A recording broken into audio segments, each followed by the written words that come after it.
All right, Parashat Korach.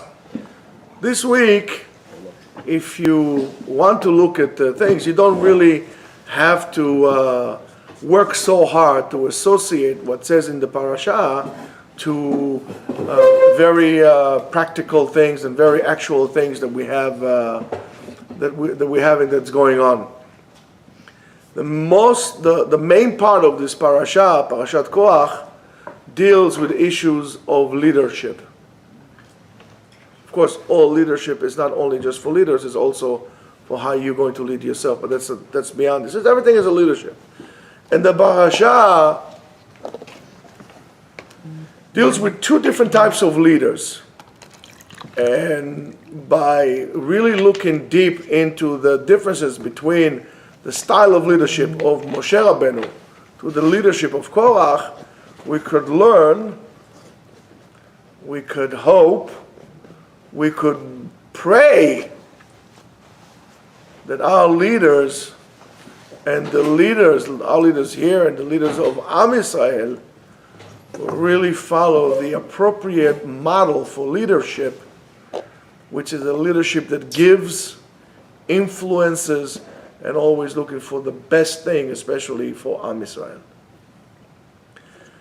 Already in the first word of the parasha, there is some kind of a clue to the difference between Moshe Rabbeinu and his style of leadership, which is all about giving, to do good, to influence, to help, to the style of leadership of Korach, which is looking for only one thing, only for yourself. Sharing is a very good thing, by the way. So, and how do we know that? Because the Torah says, Vayikach Korach. The first thing we say Korach, it says Vayikach, he already took. Korach is all about taking. And it says, basically the Torah is telling us that at the end, when it's all said and done, the whole thing that Korach was doing was all for himself. Was all for himself, to take the power, to take the kavod, to acquire authority for himself. And that's what I said to you before. At the beginning, all good political ideas, they're all about, we want to do the good thing, the right thing, and so on and so forth. At the end, it's all about what could I do to glue myself to my seat, to chain myself to the seat and never let go. And that's bullshit. All of them. It doesn't make a difference if it's a politician in America, in Israel, in England. It doesn't make a difference. This is all about yourself. And by the way, that's why we have such a crisis of leadership in the world today. We don't have leaders. We don't have leaders. What you think are leaders are very selfish people. So yes, if you look at this, the claims that Korach is making really seems like very general, moral-oriented claims. And of course he says, Kol ha'edah kulam kedoshim. Everybody's holy. It's a wonderful thing. The guy saying everybody's holy. Oh, everybody. We're all important. But at the end of the day, it's very private. It's not about the whole congregation. It's just about you. And so therefore, and that you in this thing, you're shaking the table, Sam. You in this case was basically Korach and Korach himself. So of course we have to see if there is, what is the connection between after chasing after fame, glory, authority, and power, and believe me, there is, to actually distorting the Torah. That's like what we spoke before. To actually distorting the Torah. I just want to point something to you. There's not a big difference in conduct between Korach and Yerovam. It's all about the same thing. And those two people created a great destruction in Am Yisrael. So, and it's all about distorting the Torah, taking things from the Torah and distorting it. And many times, distorting the Torah comes on as a result, or as a backsetting for the person who is actually distorting it, his will to acquire authority. And most of the time, his authority that does not deserve it according to the din of Torah. And let's see exactly what it is. And usually it's being done by a claim against the legitimacy of the of certain fine tuning regarding mitzvot of the Torah and so on and so forth, by presenting it and saying, listen, thinking rationally, that does not make sense. Rationally, right? Or we are pursuing equality. It's not fair that we're going to discriminate. And that's exactly what Korach is doing. And that's exactly what is happening today all across the board.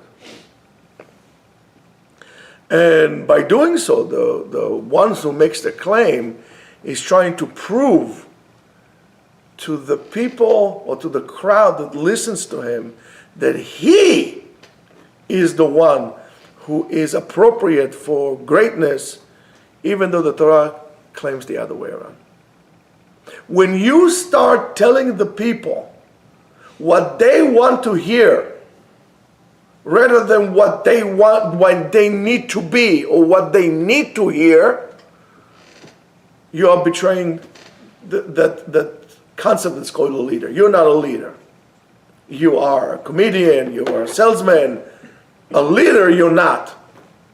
A leader is the concept of political correctness doesn't have any grounds by a person who is a leader. And the problems that we have today, and one of the reasons, to my opinion, is that we don't have leaders today, is because they are more interested in telling the people what is politically correct for them. And I don't know who came up with this, but it's some loser in some university that come up with that stuff. And then you see, like, all of a sudden, concepts that are morally right, even in the eyes of Torah, not needless to say society, all of a sudden become obsolete and they're incorrect. But those people that tell you those things are not interested in real equality. They're interested in themselves, and they're using you as a jumping board to get them into power. Nothing more than that. Nothing more than that. So Korach, as we all know, he disagrees or really was against the whole concept of Moshe and Aaron being who they are. And of course the question is, okay, so he did this. But what was really the trigger that made Korach snap? I mean, if he wanted leadership, and if he was really concerned about Am Yisrael, I mean, when he wasn't a kid, why didn't he do so in Egypt? Why he didn't become the leader that he was portraying to be in Egypt? Why did you care about the people then? Where were you when they were dancing with the eagle? Why did you step into the plate?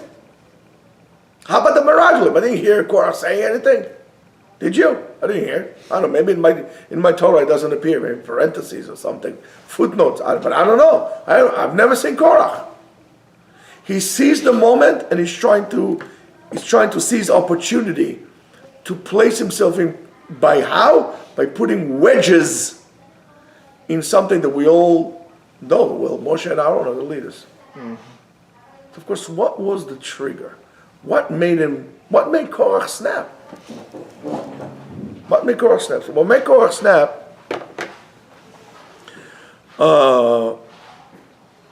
you can really find it in Sefer Bamidbar Rabbah, in Parasha Yudchet Seif Bet. It says the following: Vayikach Korach al ma nechlak. What was the argument all about? The machloket. What was it all about?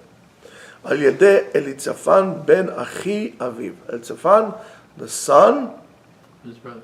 of his uncle, basically, his uncle. And Bnei Kahat. Now, and why is that? Because he became, Elitzafan became Nasi on the Mishpacha. And Nasi Bet Av. He was the chieftain, became chieftain. So Korach says, wait, 1 second. Korach says, Arba'a achim ayu achei Abba. My father, there were 4 brothers, right? Uvnei Kahat, Amram, the Mishpachat HaKahati. Amram was for Kahat. Elitzafan ben Uziel, V'yitzar, V'chevron, V'uziel. So therefore, Amram was the Bechor. Fine. Amram is the Bechor. I don't have a problem with this. Moshe Rabbeinu came from Amram. Bechavod. You see, that's a technique they use all the time. You know, I'll give it to you. You're right. You should be number 1. Not a problem. You're Bechor. So he's using a concept that you can't disagree. You have to agree with it, and that draws you into a trap.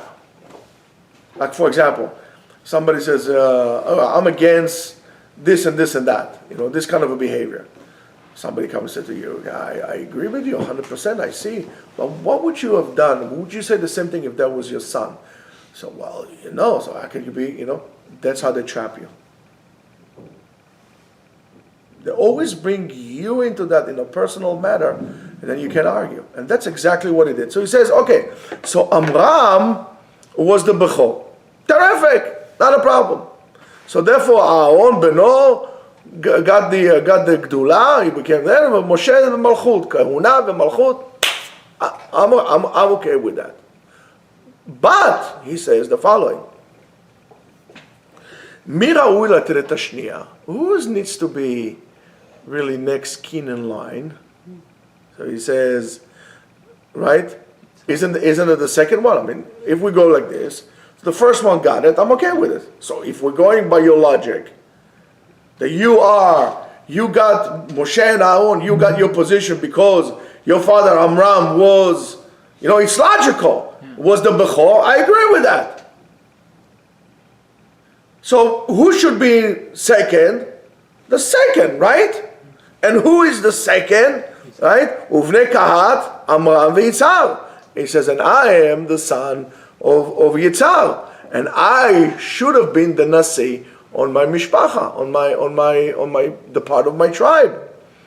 And you, Moshe and Aaron, made the son of Uziel, the youngest of all the brothers, you made him the chieftain. And it says that therefore I disagree with that, and because you did it in such a way, I challenge your authority, because your authority was absolutely inappropriate by the acts that you did. So therefore, you basically lost you lost your mandate. You're not an honest person. You're not an honest person. By the way, there's another story, a very famous story in the Tanakh, that we took the youngest one, and not the first one. Yosef. David. David. Yosef. Yosef was the youngest one. Why you even Yosef? You're like David HaMelech. Yosef was also a Bechor. David HaMelech. He was the youngest. He was like nobody counted him. When Yosef brought Ephraim and Menashe, who is older? Menashe or Ephraim? Menashe. And who got the bracha first? Ephraim. But the difference between those guys is that they were Korach. Yosef was not Korach. So there is this, and you see, so basically what Korach is doing, hold on one second, I gotta sneeze. Thank you. Yeah. What Korach is doing, in a way, that's why he does it so severe. He challenges Moshe and Aaron. He challenges Moshe and Aaron, right? But basically, who told him to do so? Sam, the claim was against God. The claim was against God. Because HaKadosh Baruch Hu told him that. So they say it like this, but it's really challenging what God had said. And that's how we start to distort the Torah. That's the problem. And if you look around, it's always like this. All these people, whether conservative, reform, all the secular, they start with something little. But that little is actually the tip of the iceberg. The whole thing is against God. I don't hold with that. And therefore I distort what the Torah says. And it's a pattern. But I look at this pattern, you see it's exactly what happens all the time. So according to Korach, he's supposed to get the next job online, right? He's the next one to get the next job, and he wasn't. So he was very insulted, and he complained against the injustice that was done to him. Another thing, and that's what all those people do, and a lot of the problems that we experience today also has to do with something that Korach felt entitled. Korach felt entitled. Entitlement is bad. You want something? Not a problem. If you want something, work for it, earn it. You're not entitled to, it's enough that you get what you get. You feel like you're going to be entitled? These are the problems that we have as a society. The sense of entitlement. So and again, that was the trigger, but what was the technique in which Korach used to persuade his supporters that Moshe Rabbeinu was basically talking nonsense, right? Chas v'shalom to say that, but so the Bamidbar Rabbah tells us the following: Vayikach Korach talit, a famous story with the talit, but we'll see what he says.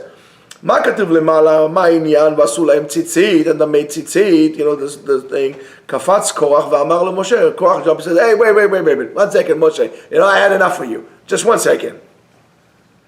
טלית שכולה תכלת, פטורה מן הציצית? You telling me that in order to have the appropriate tzitzit, I need to have a blue string on it. But what happens if they have the talit that is all tchelet, that is, the beggar? Do I need to have tzitzit on it? So he says, Amalo, yes. Moshe answered, yes. Chayavet betzitzit. He has to have tzitzis. And it says, so Korach said to him, so it's chayavet betzitzit. The fact that it's all tchelet exempt itself. So what? Those 4 chutim would exempt it? So what are you talking about? Because you have to put 4 strings in each corner. So he says, a house that is full of books, or sfarim, or holy books, right? Does it need a mezuzah or does it need a mezuzah? So Moshe Rabbeinu says, yeah, it needs a mezuzah. So he'd answer him, Kol HaTorah kula, how many parashiyot? 52. 53. Resh, Ayin, He parashiyot. All these parashiyot that we count. Eina poteret min ha-mezuzah, they don't exempt the mezuzah.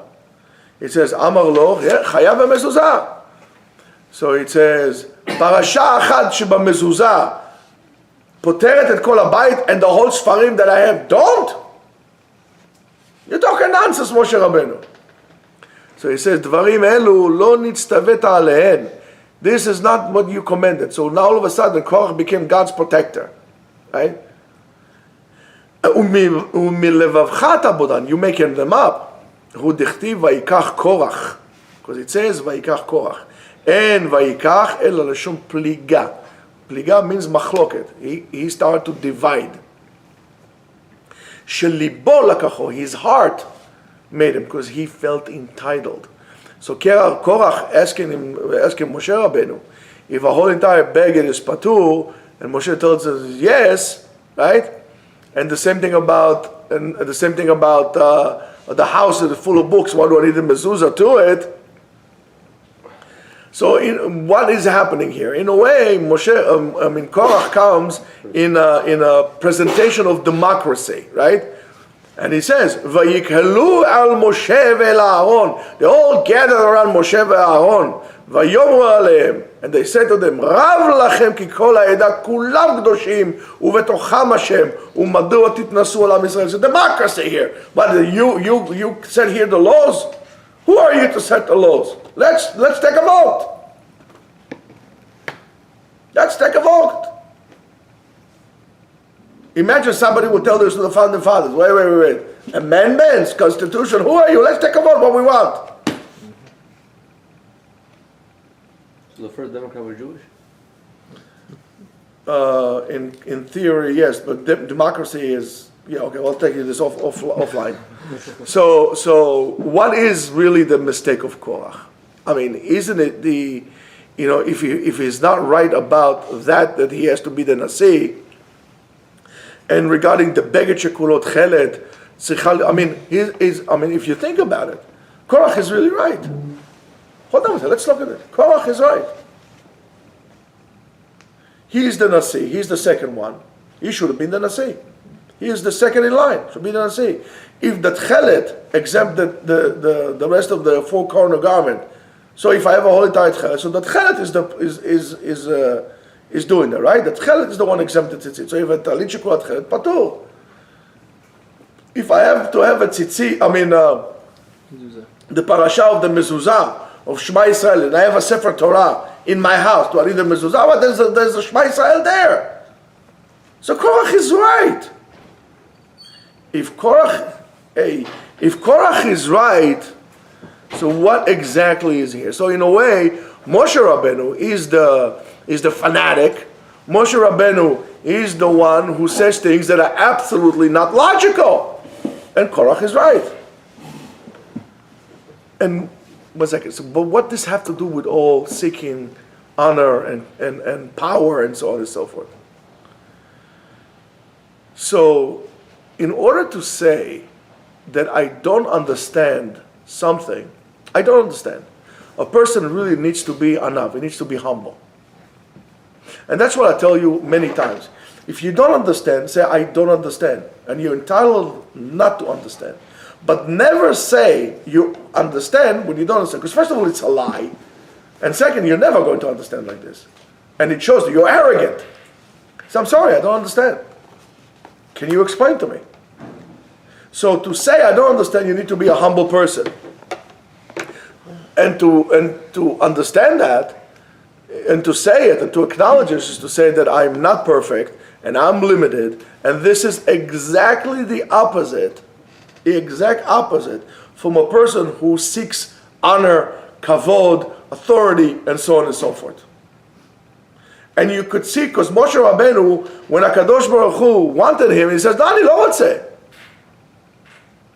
But all those people, now you look at people that are in a leadership position that you come in contact throughout your life, and you could tell right away in the way they conduct themselves of their good leaders before they did anything. Just how if they're good leaders or bad leaders.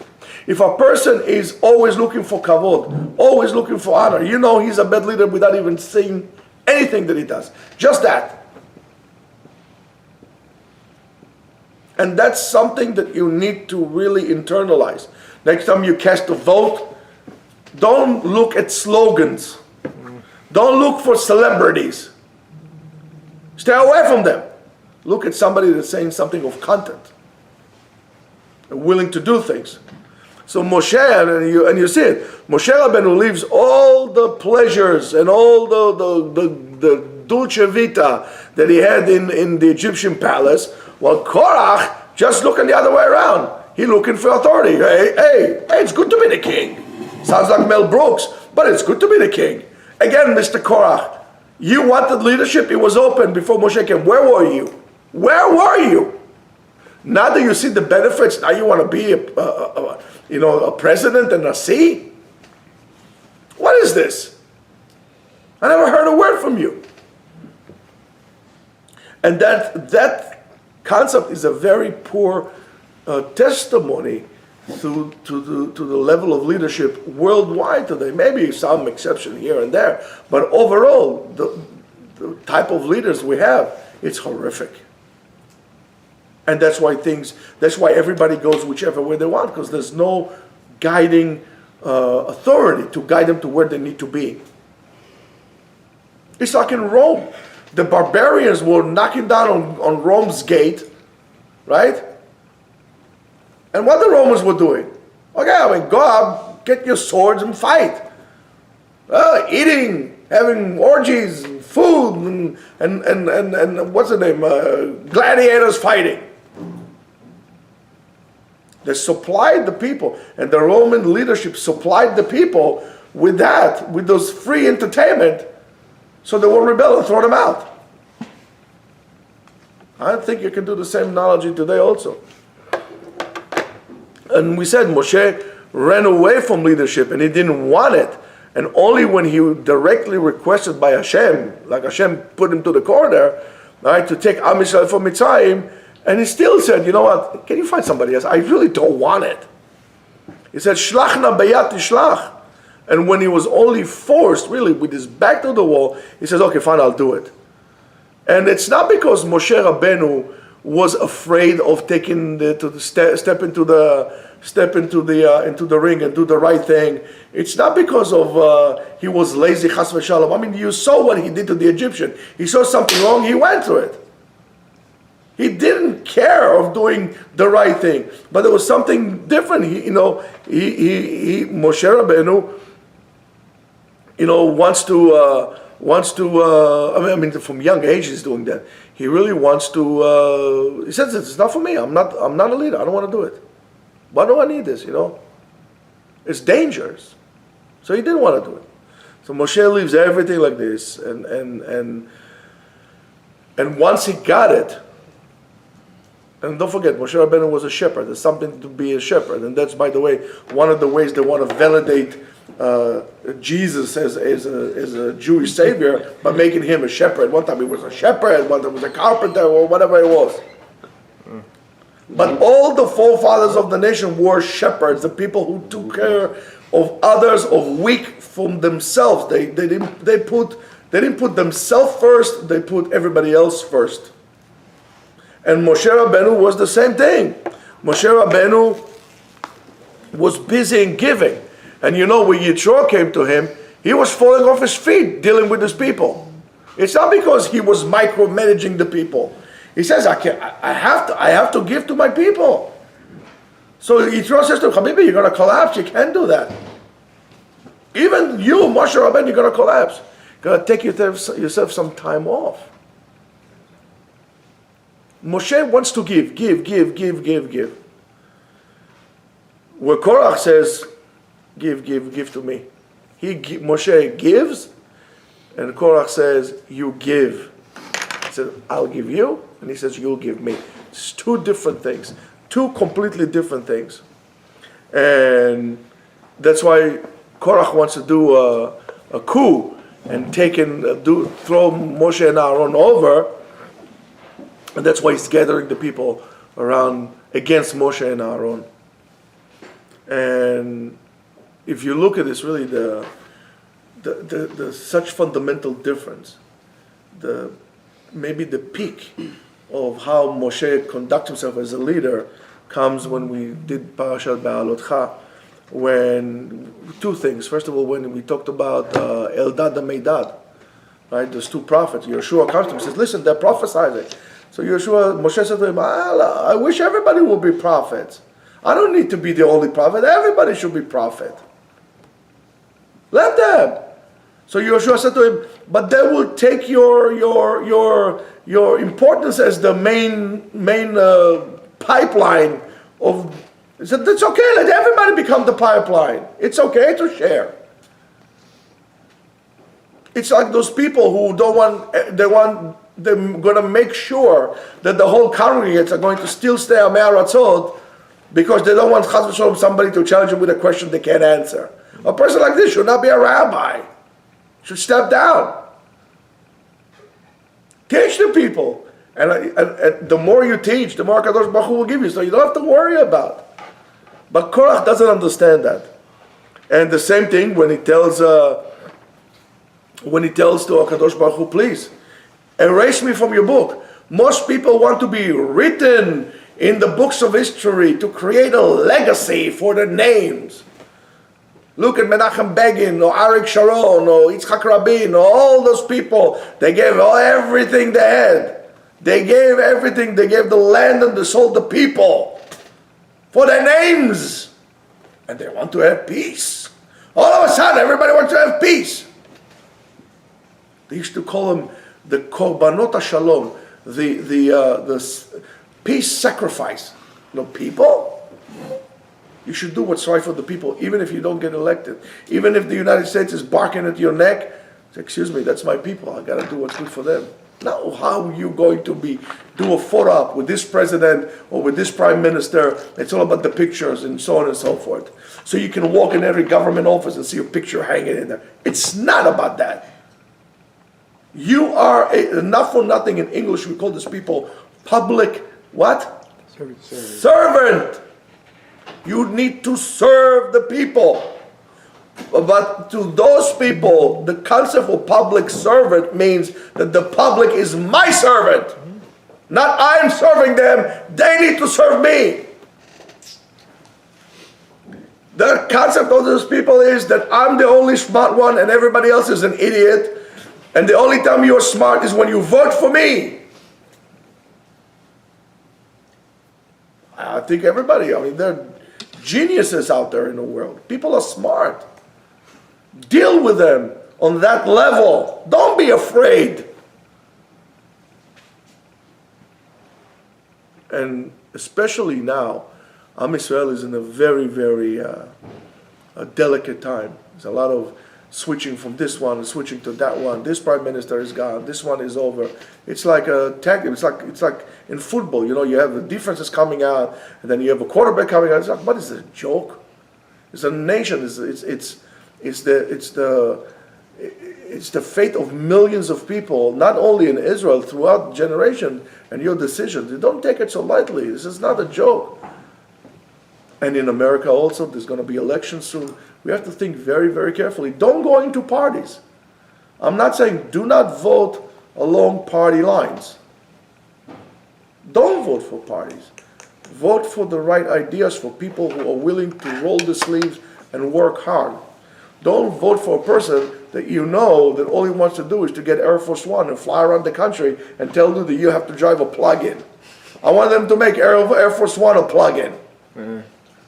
Somebody who's willing to do the hard thing and talking to the people and speaking to the people like leaders used to speak. And that is on us. It is on us to act and to vote people like this. Now, it doesn't make a difference. You could become a Republican or you could become a conservative, and if you have a Democrat that is a leader, vote for him. The other way around. This is not a team. This is not the Yankees versus White Sox or Manchester United versus Liverpool. It's not that. It's about the world. It's about us. So besides being responsible and actually listening to that, you also have to pray. We have to really, really pray. And we need to understand that the way to stay as pure as you can is to, first of all, eliminate sur mera ve'asetov. Eliminate the external exposure that all its intent is to brainwash yourself, and start learning Torah. Don't go to parks.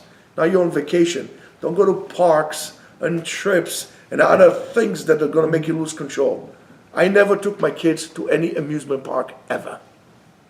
And I'm going to tell you this. I never went to any amusement park ever. Never. Sit down and learn as much as you can. Don't just learn, also meshamesh talmidei chachamim. Listen to what they talk. Listen to what they say. Look how they conduct themselves. Teach yourself and train yourself to see things through the eyes of the Torah. That's aseh tov. Sur merah is disconnect yourself from the shenanigans that happen in the world.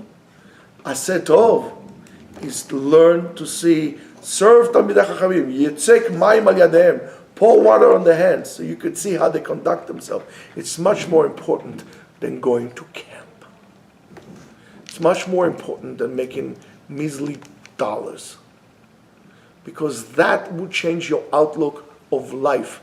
That's going to make a difference, not about you, about your great-grandkids, if they're going to stay Jewish or not. Train yourself to see things as a Torah, even if it doesn't make logical sense to you or cultural sense to you. Those things change. But the validity of the Torah and the truthfulness of the Torah forever stays. So let's pray and act like the way we expected.